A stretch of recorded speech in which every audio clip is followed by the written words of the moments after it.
What up, y'all? Good morning. Welcome to another edition of the Brothers of Legacy. I am Mr. A.D. Walker, the pusher, the grower, the motivator. I appreciate you guys for rocking and hanging, rocking and stocking, rocking to stopping. Thank you for being here. Let's see. Look at this plow. All right. Blessings, Lisa. Thank you for being here, my friend. So today, as you can see, we're discussing do all black men think the same? Do all black men think the same? And we're going to be talking about various issues, topics, questions. It's going to be a very interesting conversation. And again, like I said, I appreciate you guys being here and sharing and always supporting. We got some amazing things happening this year. So just stay tuned. Stay tuned. I know you've been here this long. Don't give up on us. We have great things coming down the pike. Did I ever put it? Yeah, there we go. So make sure you are joining our community. Text LWN to 84576. Text LWN to 84576. And we look forward to having you here and knowing what's going on with the Legacy Walker Network. Happy Monday. Gotta say that. Happy Monday. Happy New Year, if you haven't heard me say that. How long are you supposed to say Happy New Year? Is it like if I don't see Pastor McCory for like 6 months and then I see him, am I supposed to say, hey, Happy New Year? If I haven't seen him since last year, what's the time limit on that? What's up, Richard? Good morning, sir. I'm doing well. I'm doing well, Richard. Doing well. It's a question, just a thought. Think about it. Like how long should it be? All right. So, like I said, make sure. Listen, what I need you to do, as always, make sure you share to some other brothers, share to some other sisters, tag somebody to be in this conversation because I know you want some folks in this conversation. Make sure you can even inbox them. Be sure to spam. I approve of spamming. Spam them. Let them know what's going on this morning. Be a part of this live conversation so we can really dig into do all black men think the same. All right. And of course, I have a plethora of questions I'm going to throw out there, topics that I'm going to toss out for my brothers to discuss. What's today? Monday. Purpose for Forever should be on. We got to see what's going down. Might not be able to come on tonight. Got to see. But make sure you tune in, stay connected to us, and you'll see because my wife hit me with a revelation that we're gonna dig into. So you don't want to miss that. Big 29 spend. Oh yeah. All right. So listen, stay tuned, stand back, stand down. We're gonna go ahead and kick it off. There we go. Yes, indeed. It's about that time. So I got Pastor Nicole in the wing.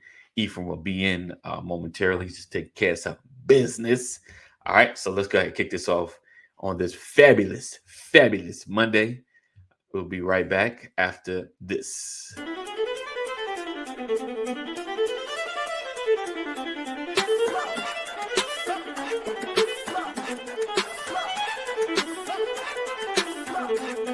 I want to welcome you to the Brothers of Legacy broadcast, where we are changing our community one conversation at a time, every day. We are creating a new legacy.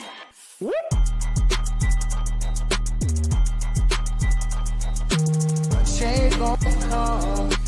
Change gon' come. Change gon' come. Change gon' come. Change gon' come. A co-op has to start with ownership. Right. We have a mindset of either I want to make a lot of money or survive. Make a bunch of money or I got to figure out how to survive. When you have a real bond, when everyone has, we come in with real expectations. Mm-hmm. Because this is covenant. The whole premise is that we as a people, with our money and time, aren't often making this journey possible, often vested in the legacy.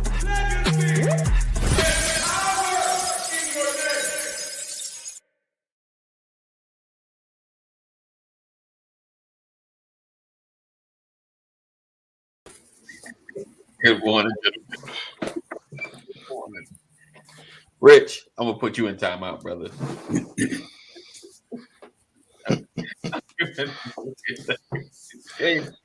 All right.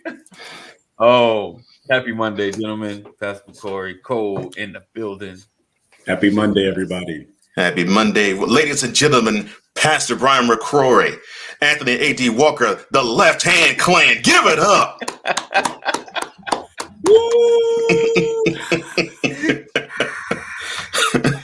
Good morning, gentlemen. It is a pleasure to be amongst the both of you. Yes, indeed. Oh man. All right.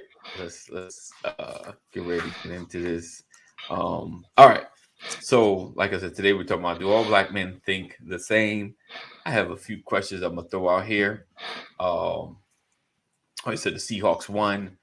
I didn't check who won between the Saints and the Falcons. Well, let's just say the Falcons did not win. They were playing the Falcons. Does it really matter? No, it didn't. Listen, like I said, I drive and I knew they was having a game. I dropped a couple of people off the stadium.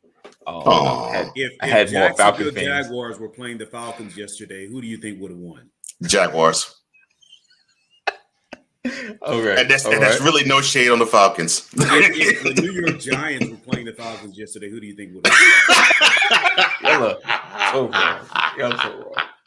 All right, we're gonna get into it. I don't want to lose my people. That's a tough one. Yeah, especially when the Giants on a 3rd and 9 went with a quarterback sneak in their own side of the year. Quarterback sneak? Are you kidding me? And just days ago, the coach said we are not a clown show. Really? Right. Really? And you put forth that as a statement of you not being a clown show. Yeah. I can hear in the background on the sidelines. Make up. Y'all are so wrong. The only thing that was missing was Sandman Sam's not getting on the field to just usher the Giants offense off of it. See, the insults. The insults gotta stop. I don't know what's worse, man, the Falcons season or just that one play with New York. Oh, gosh. And we're not going to get totally into it, but I did have Pastor get in. I heard the Cowboys are in the playoffs. Yes, they are. He said, I would rather anybody in the world become Super Bowl champions other than the Cowboys. Who said that? Who's this? It's a passenger that got in the car. He said, I can't stand Cowboy fans. They are the worst. Oh, okay. All right. Now present company excluded. And a few other people that I know. That pastor was right, because many Cowboys fans are absolutely annoying. He said, he said worse than Cowboy fans. He said Alabama fans are right up there with the Cowboy fans. Oh, they're close. They're close. Okay, so here's Mama Corey. What is it that makes Dallas Cowboy fans so irritating? Somebody help me understand. How many rings? How many rings? We're America's team. We're gonna go to the Super Bowl after 1-15 season. We're gonna go to the Super Bowl. You know that next year. You know that, right? Yeah, but I'm okay. So the Packers fans say we're not going to go to the Super Bowl. Do the Washington football team fans say we're not going to go? No. Packers fans are more annoying from the standpoint of, well, come on, who won the first? We're the original. Who's the trophy named after? Come on, who all y'all trying to be? Yeah, Chiefs could be almost just as annoying. Yeah. That's a long time. All right. We're gonna dig into this. Like I said, today we're talking about the whole black men think the same. Don't leave us, guys. We're just having some fun. All right. So let me see. I'm gonna move down a little bit because I want Ephraim probably coming on some of these. All right. So we're talking about, do all black men think the same, or do all men think the same? Because some are black men related, some are just male related. So that's why I kind of put the parentheses around that. Let's see. Boom. So the first one, of course, is how do you feel about sports? As you can see, Pastor and Cole are big sports fans. I am not at all. I don't keep up with it. Like, I hear about it, but I can't enter into a intellectual conversation about sports because they start throwing names. I'm like, what? Now, to get AD involved, you just mention anything that involves either Knicks, Yankees, Mets. Right. And if you say they're good, you're on his good side. If you say they suck, he'll probably toss you off. But yes, you know some about sports, AD. Indeed. Not that I don't know about it. Right. I do know. I can watch, and understand. Except soccer, that gets a little foreign sometimes. I mean, it's because it's not as always clear. It's clear, but there are points that you like, what? So he said cowboy cheerleaders. So sports is obvious. These gentlemen, they're all the way in. We're gonna probably circle back to that. I'm gonna see where Ephraim stands on that because he kind of talks about it, but I'm not sure how all in he is on it. All right. So what about, how do you guys feel about capitalism? Does it become too much, an overbearing thing? Does it need more regulations? Or do you feel like where it's at works? We just need people to be honest. I'll let Pastor go first. You said what? Depends on whether or not you broke. So would you? Okay, so Pastor, he's right. That's real talk because he's right. He's 100% right on that. Yeah. He said on the show, because I like to mention stuff that we've discussed that's been public already. You've been homeless, right? And you've had and you hadn't had. Yes. So you felt like your mind was different when you didn't have. You were like, this capitalism stuff kind of sucks. We need more push down to at this level. You know what I'm saying? No, like, I never your mindset felt like the that. same. I've always been a capitalist. Okay. Always. When I was homeless, I'm like, man, I got to get this money. I got to get out of here. I got to go make something happen. I worked at a factory. I worked at a sewing factory. Right. Just to get paid. Nah, I'm a capitalist at heart. Whatever I have to do to make money, I will cut grass if I got to do that to make some money. I got you. So let me ask this though. Because we're such a capitalist nation, right? Money and politics. How do you feel about that? Because it should not mix. It should not mix. I mean, yes. I know, I get it. I get what you. No, I know, separate. But I'm just throwing it out there, like the money that could kind of influence politics. Richard says, love it, but it's slowly being reformed and some extra regulation, sensitive and green and social responsibility. Like I'm good with some level of regulation, but I don't want it heavy as well because it becomes difficult to create, to innovate, to build things. To do certain things when regulation gets really heavy. And now it stifles competition. That's why you get some monopolies because it's hard to enter a space if there's heavy regulation.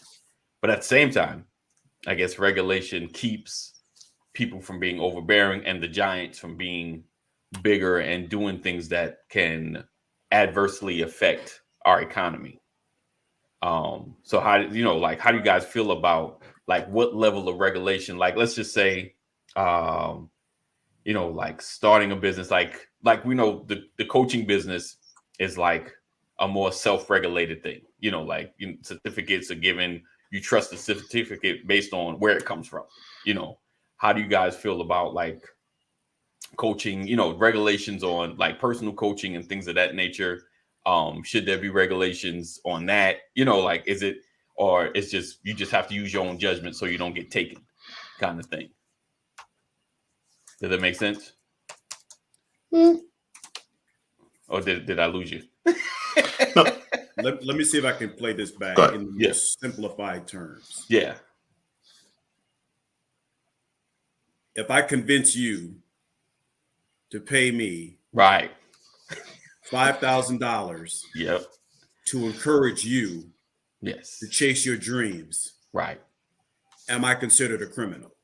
Right. That's good. That's a good thought process. That's depending on who you give the money to, the answer is yes. Which is messed up, but that's the truth. Okay, let's take prosperity preaching. Right. Right. God's going to bless you if you send me $10,000. It's funny you mentioned this, Pastor. So I was watching what was it, The Life of Tammy Faye yesterday. Ooh, the Bakers. Yeah. And of course it chronicled the journey of Jim Baker. And for those who don't know, I think most of you do, but for those who don't, basically he was a preacher in North Carolina, met this woman from Minnesota. And they got married in the 60s, and they started their wonderful rise. Actually, did not know they started the 700 Club. Yep. And then after that, created Praise the Lord television network. Yep. And he looked like he was rich, but the dude was fully in deficit. Really? Yeah. And his preaching was basically, well, we're Christ, we're Christ's children. We ain't supposed to be broke. Right. So basically, the things we hear Creflo Dollar saying, Jim Baker was saying back in the 60s. Right. So let me ask this though: Is it really criminal or wrong? You know what I'm saying? Like he had principles that I would assume he believed in. That's what I'm saying. My thing is, you're asking, can I send you to prison? Can I convict you of being morally corrupt? Right. That's good. Yeah. And the reality, can you regulate moral? The reality, and because you got to think about it. Prosperity preaching is somebody that's a faith movement. Yeah. Right. Yeah.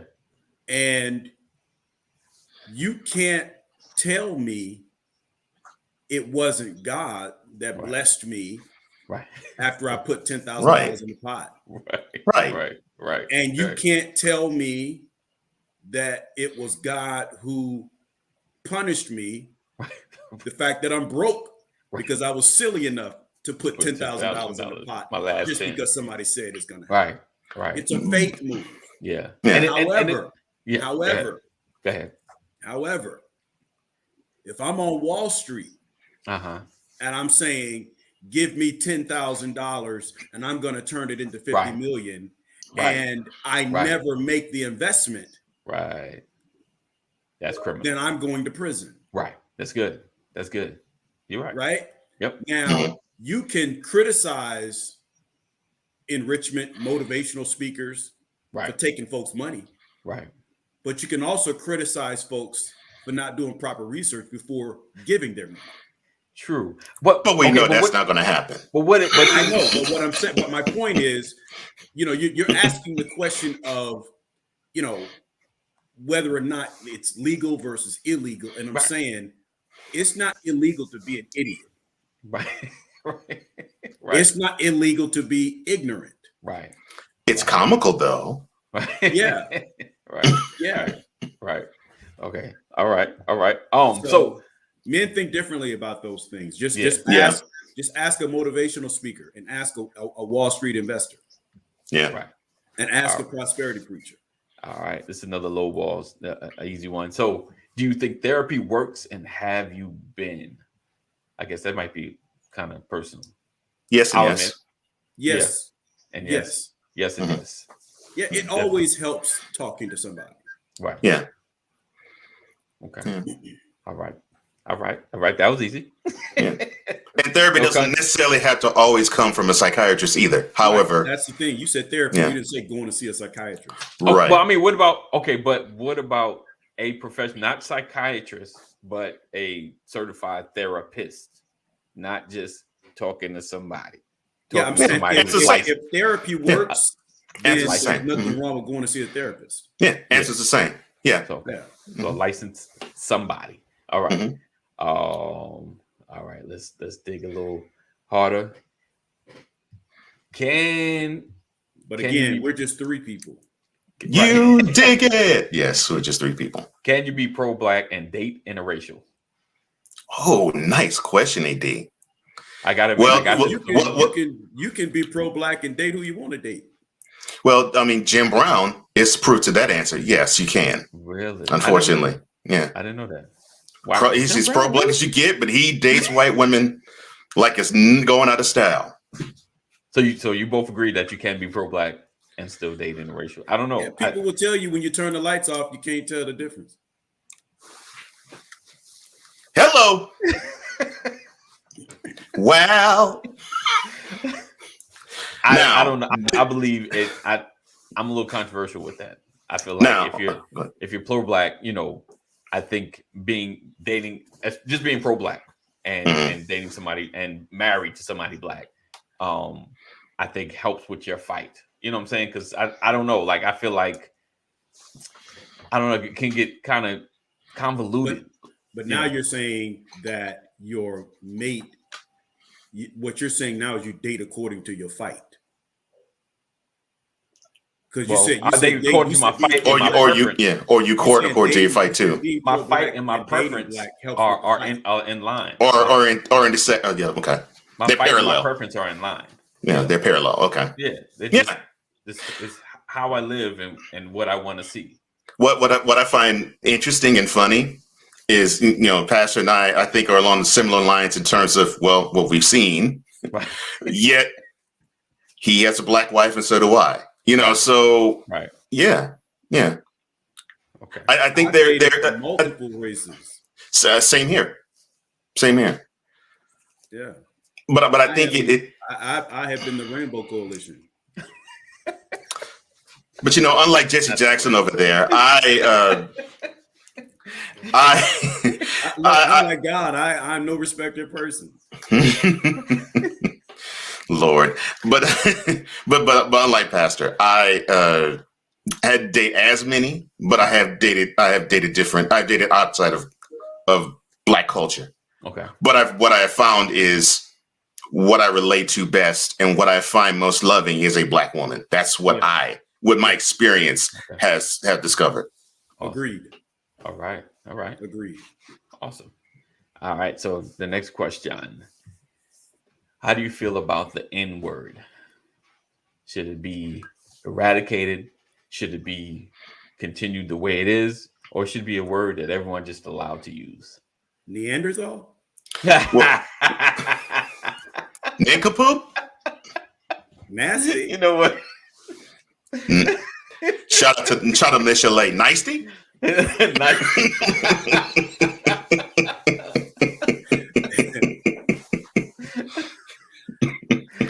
Yeah.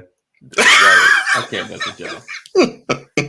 I feel about that word today the way I felt about that word 10 years ago, the way I felt about the word 20 years ago. Okay. It's of no consequence to me. Okay. It's like the word the. It needs to be used in proper context. Okay. And the way the black culture is, they use it like it is the. Yeah. I sort of feel similar, and I was an abuser of the word until about 11, 12 years ago. Okay. Yeah, and now whenever the unction hits me, when I see some behavior that is Negro-like, I do that. Right. I try to tailor it a little differently and not say the word, but my personal understanding is I don't say it, but I will definitely not preclude others in saying it. Of my culture, for sure. Of other cultures, you say it, and there's something wrong with you. Okay. Because it's never been a default. It's never been a default word in my vernacular in my life. Yeah. Okay. Never. It's never been habitual for me. But because I've always been. I was raised in a diverse environment. Right. Yeah. Right. Yeah. My upbringing was class based, not race based. Yeah, mine was a little bit of both because like I told the story here. Right. I grew up in the hood, and my father was a occasional abuse of the word. So, like Charlie Murphy said, I was a habitual line stepper when it came to the N word. Yeah. Well, yeah, mine was all one race, one people. So yeah, I didn't have an all black nothing. Yeah, mine was first time I was an all black. A predominantly black, right? I think, Chicago. Okay, that'll do it. Right. It was 1 year. Yeah. 8th grade. Wow. Everything black. in our school, I graduated high school. I graduated 8th grade. In the entire school, there was one white guy. Wow. In the entire school. And his nickname was the H word. Really? Really? And he answered to it. Wow. Oh, good Lord. Heaven sent? Holy? Oh. All right. Henderson? Yo, man, yeah, they call me Hulk. Like, what? I'm like, what? They call me Happy? I seriously, we went home, we was like, could this really be? Wow. Oh my goodness. Good morning, Deborah. All right. Let's see. All right. Let's see. It's all right. How do you feel about social programs like food stamps, Section 8, and all of the above, any and everything? I believe in hand ups, leg ups, okay, not handouts. So you're not with those level of social programs? I'm not with the enabling. Yeah, I don't like enablement, but I do like a hand up. Yeah. You're in a struggle, you need some assistance, right. You need to get up on your feet. Right. But how do you determine abuse of the system? Yeah. No, I don't agree with that. I surely do not either. Lifestyle, food stamp as a lifestyle? No, I don't agree with that. Welfare check, get your welfare check. No, not that. No. But generational welfare? No, I don't agree with that. No. I know what happens, but I don't agree with it. Do you personally feel like sometimes people get stuck in a space where it's harder to get out? You know what I'm saying? Like, yeah. And so I guess with the program, maybe there needs to be some level of assistance on how to get out. You know, like I spent years in that realm. Right. You know, working with economic and community development, putting together social programs to help people get off the dependency. Get off the dependency of welfare. What would you say some of the challenges were with that? People not want to get up and go to work. Oh, you mean like how today is? Yeah, I mean it's challenging. Don't agree. You know, we're gonna get to that. Yeah, we started a non-for-profit staffing agency, and we trained people, gave them office skills like clerical skills and things of that nature. I went to good morning, Fortune 1000 companies and said, hey, you know, I've got these trained individuals, give them entry-level jobs, and we'll make sure they come to work. I had to call them on Monday morning after they got paid on Friday. I had to call and make sure they got up to go to work, because folks get paid on Friday and call in sick on Monday. I had to do that. I hear you. I mean, I'm not discounting what your experience, but I think some of the issue now, like with the lack of employee shortages, like especially in fast food restaurants, it's ridiculous. They ain't got nobody. But it's not the fact that folks are not working. Like, I don't believe it. I know for a fact where some folks are at. I can't quantify a percentage, but like now they have a lot of day working apps outside of Lyft. You know, of course, the Lyft and the Instacarts. A lot of people are working those jobs, as well as like you can work at a warehouse for a day, for a week. You know, however long you want to work, and you can kind of switch until you find something that's paying more. You got estimates, you make negotiations, and I've seen a lot of those apps, and I've discussed that with a lot of people. Like, you know, they've like, I've been doing that because it keeps control of my schedule, and I can pursue certain things. So I think a lot of that's going on because there are no more big government handouts. You know what I'm saying? Because that's been another. Well, everybody's on the stimulus, and these checks aren't going out. A lot of people are off unemployment. You know what I'm saying? So to me, I feel like with that, a lot of people are on not really just social programs, but they're on these apps making money daily, as opposed to being stuck at a job or someplace, you know, fast food that they probably did until they got laid off. You know, like you feel like you have to be there till you get fired. You're like, maybe I could do something else. You know, like I think for me personally, that's what I feel like has happened. And my small research, you know, from my space, this is what I've come up with. You got something else, Cole? You throw it out there, my brother, because I know you have. you have numbers, you work in the media, so you might see things from a different perspective. Well, I get what you're saying, because I think one of the positives, the pandemic. It's funny, we're talking about a pandemic being positive. What an oxymoron. Right. But one of the positives actually was having people understand what type of passions they have and having them turn that into commerce. Right.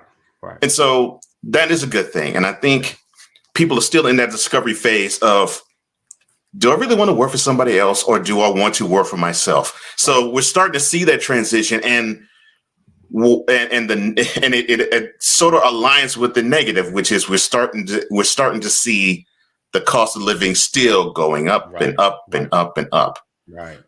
Where how for a middle class family to get a good house, you have to at least come off of 6 figures, if not 7 in certain markets. Right. And just that alone is ridiculous. Right. So you were seeing this intersection of self-discovery and trying to make ends meet. Right. And many entrepreneurs, my wife being one of them, is caught in that struggle. Right. And has been for the last 2 years. But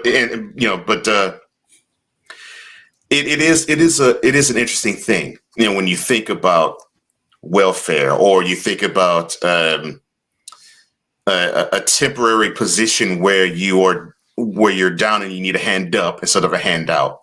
Right. Sometimes with certain people, they consider a hand up a handout.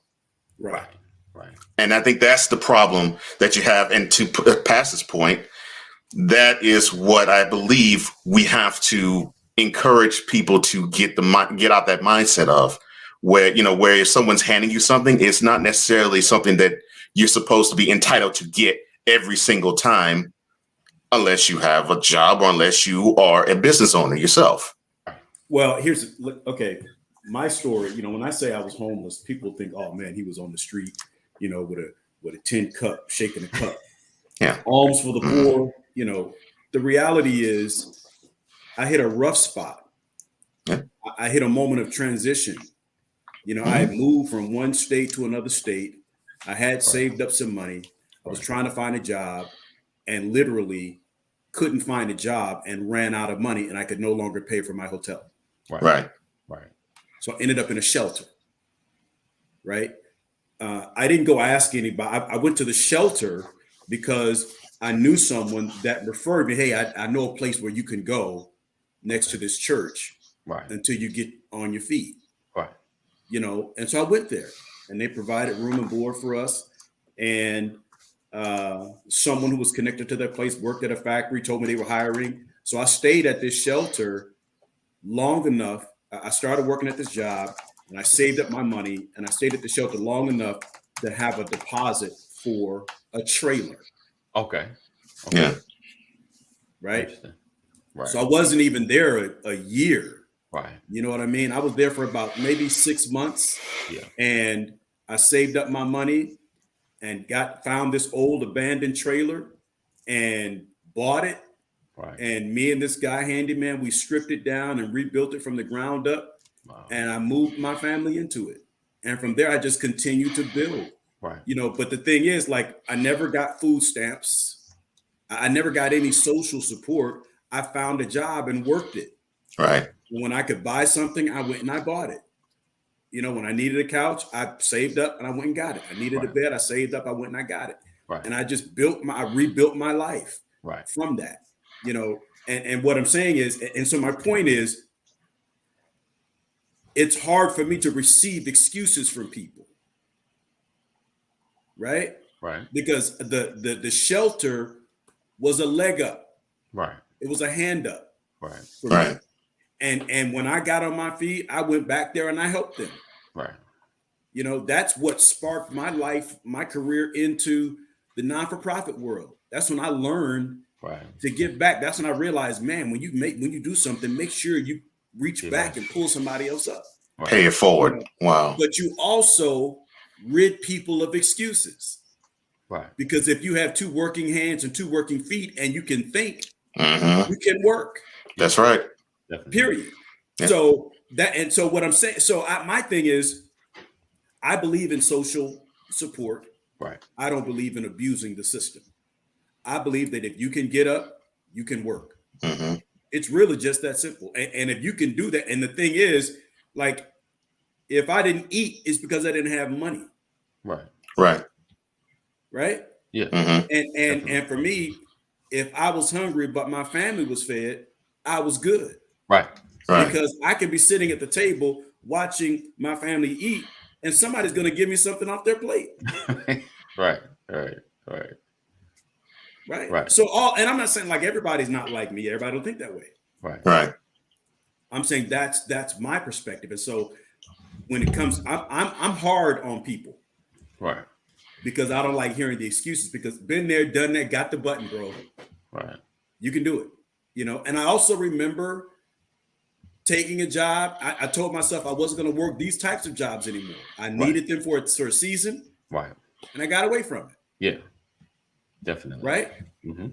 And so and I remember walking off a job because I said, nope, I'm not going to do this. So going back to the capitalism, right. I found where the money was, and I went after it.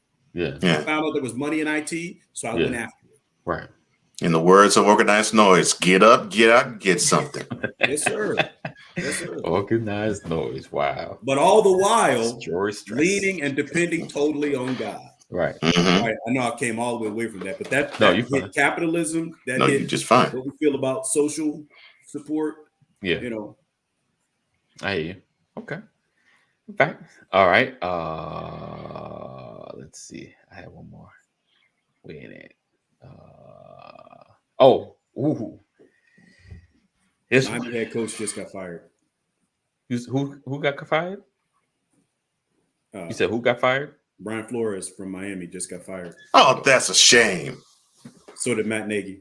You knew that. Well, that one I knew was coming, but the doggone. Sorry. Go ahead, Eddie. That upset me. That upset me. Yeah. Rest in peace, Bob Saget. Yes. Bob Saget died. Yes. Rest in peace, Bob Saget. Sidney Poitier, rest in peace. Yes. Sidney Poitier, rest in peace. Rest in peace. And of course, Betty White. We all know. Yes. So the prophet that prophesied we were going to lose a significant African American person. The changing of an era. I guess they was right. Right. Yeah. Looks like they were. Okay. So, all right. I'm not going to ask that. I'll be messing it up. My bad. No, you're good. You're good. All right. Man. So do you feel the effects of slavery still affects us? Yes. The effects of slavery. Yes. Yes. Do you really? I don't know. I'm on the fence. I don't know. I don't feel like. I don't know. Yes, my mother raised 4 sons, and my mom just put a statement out there because we were never we struggled as young people. I remember the syrup sandwiches, but we never had public assistance growing up. Right. Never. So I got it from my mama. I get it from my mama. All right. You get it from his mama. So you still I don't know why you know what? Okay, you know why I think I struggle with this question. Okay. Like I fall back sometimes. I think about excuses or reasons. You know what I'm saying? Like I hate hearing it because I feel like, well, this is why we can't do. It makes sense. Like I think that's why I struggle with this question, because I feel like it's we have these issues because of this, and it's always going to be here because of this. You understand what I'm saying? And maybe because the way I look at it, that's why it's hard for me to really grasp the effects. Like slavery still ineffective. It's still affecting us. Does that make sense? How could that situation not still affect us? Exactly. We're free. No, we're not. What? No, we're not. Free. I mean, I'm not a slave no. I'm not no slave no more. I'm just saying, like, I'm not living in that space where the oppression is happening to me like that. I can look a white man in the face. I can talk to him any way I want to. Because you can look a white man in the face. Yeah. Okay. You're not oppressed. We're not an oppressed. I mean, I don't feel oppressed. I will put it to you this. That's because you pass. I will put it to you this way. You know what? That's it. I done gave you enough chances. Wow. With Pastor McCory. Today, I renounce my membership. Oh my gosh. I will put it to you this way. January 6th. Lord, that's cold. I will put it to you this way, AD, as to how I really do feel as though we still feel the effects of slavery today. Okay. January 6th, 2021. Okay. If all of those people were black and roamed and stormed the Capitol, do you think that they would have the opportunity to storm the Capitol, leave, and go back to their homes before they get arrested? But is that or slavery? do you think it would be a massacre? No, it's the effect. You said the effect of slavery, meaning there is still this prospect of the government looking upon the skin color of somebody and judging them by their superiority or their inferiority. So yes, 150, okay, one and a half years after slavery, we still have the effects that we still wear to this day. Do we now? Are we in chains? Are we shackled up? No, I mean, are we called bucks and winches? No.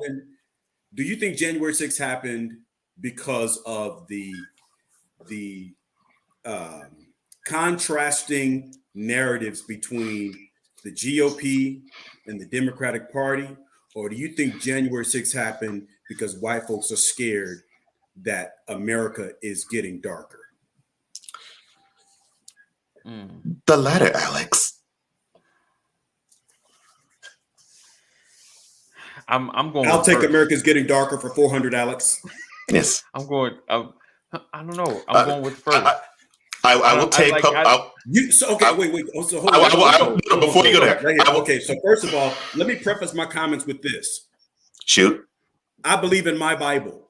Right. Yes, sir. My spiritual disposition and my faith goes well beyond Washington, D.C., Trumpsters, the GOP, who's sitting in the office. Same here. White House. Same here. Let me make that very clear. Right? Yes. But for the purpose of this conversation and the fact that we're on Brothers of Legacy. Yes, indeed. And, a lot of y'all would stop listening if I sat up here and preached every day.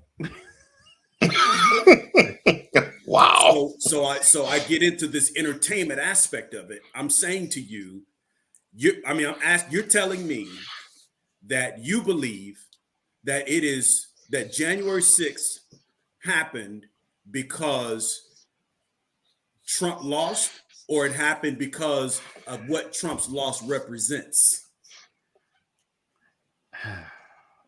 I believe it was a Trump losing, and I believe I'm not totally with all white people are scared of black people because they're not. Because we've gained because they're not. Not all people are scared of black people. We've gained ground for a long time. I mean, and with the numbers out there, still we're only 13%. You know what I'm saying? Like, still, I don't know. Like, what's up? What am I missing? Do you feel uncomfortable going to certain cities where you still see Confederate flags?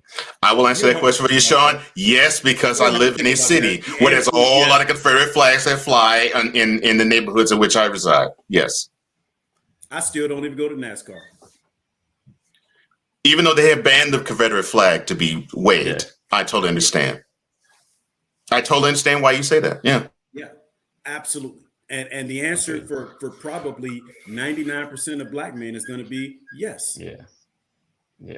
I mean, that's the effect of slavery. I'll say this though, AD. I think from your vantage point, right? Or now, do we still see house Negroes and slave Negro mentality? Right. Yes. To a degree, yes, but to a larger degree, and I think the way you're thinking, the answer is no. We don't see the plantation, and we don't see the plantation owner. We don't see the whips and chains. We don't see the mistreatment in ways of, well, we work and we get nothing but whips. Right. So from that aspect, from the on its face aspect, no. But from the mental and emotional and psychological aspect, the answer is of course we still do. Okay, in the next city. So let me ask. Okay, so let me ask this, because I've spoken to folks about the flag, like that were country, flag loving folks. I mean, for the most part, of course, the overarching reason is historical. And let me pause by saying this: there's no way I defend the flag. I believe the flag should be burned and disappeared from out of all public eye, other than history books, because that's where it needs to be, because it's happened. So it's got to show it. It's got to be represented somewhere. And that's a bold in a museum. That's a bold statement, because both you, Pastor, and I live in southern states where they believe that is Southern rights. right. When they fly that type of flag. I'm sorry, state and Southern rights. Right. State rights and Southern rights. But yeah, go ahead. Mike Zimmer got fired. I saw that too. We're talking about after. People are like, who is Mike Zimmer? Stop it, Pastor. All right. So, I mean, honestly, like,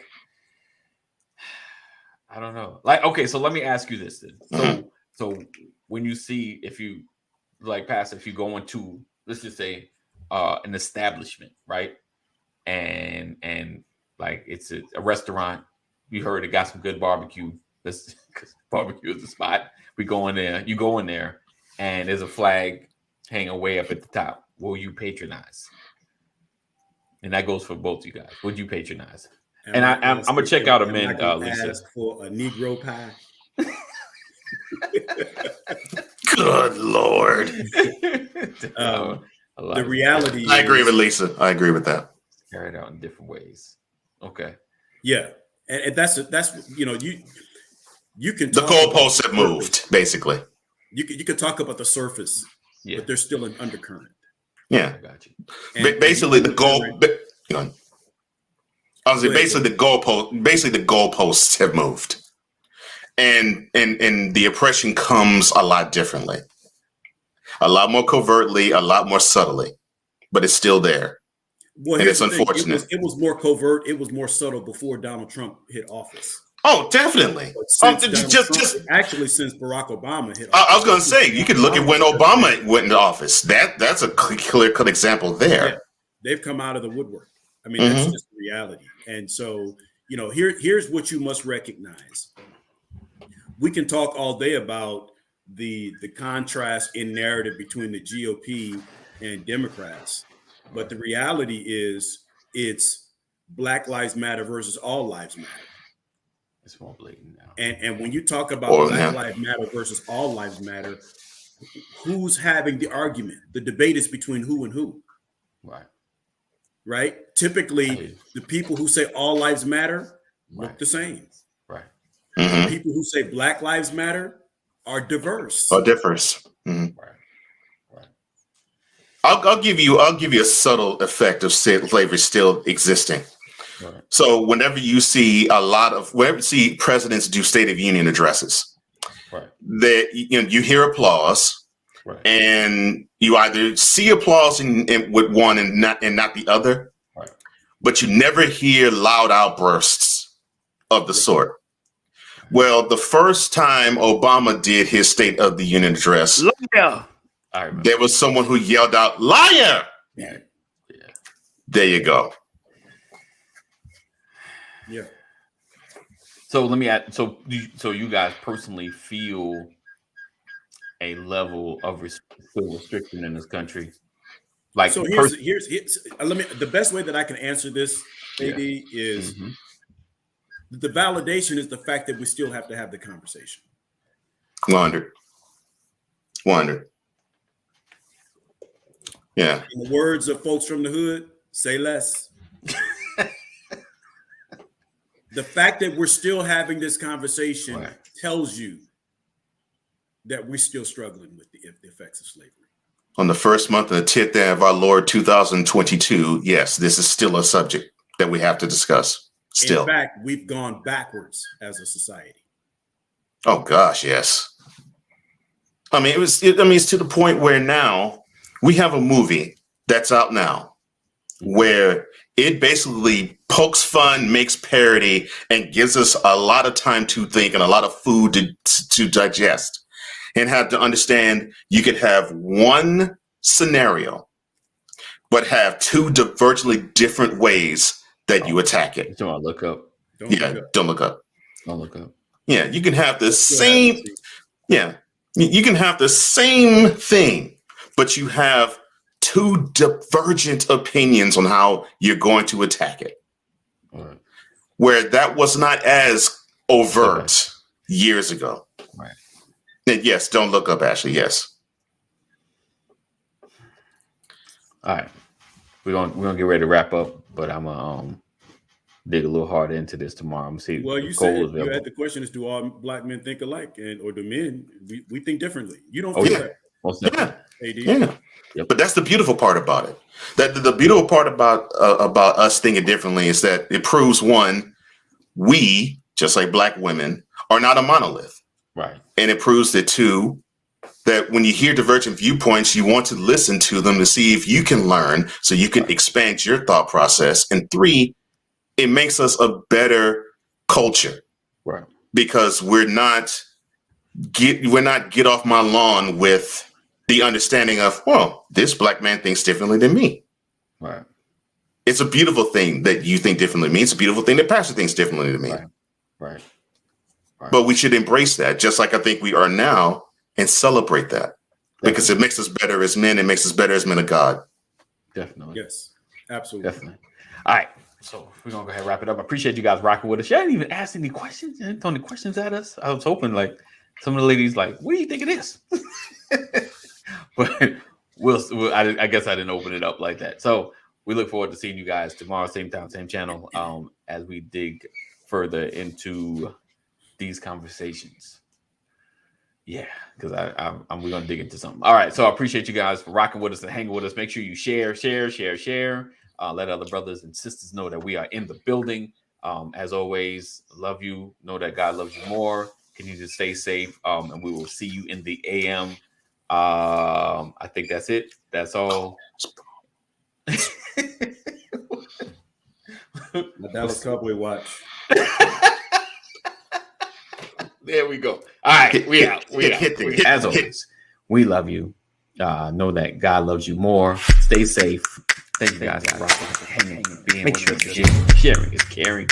All of my replay peoples that watch in the background that I know see this show, I appreciate you as well.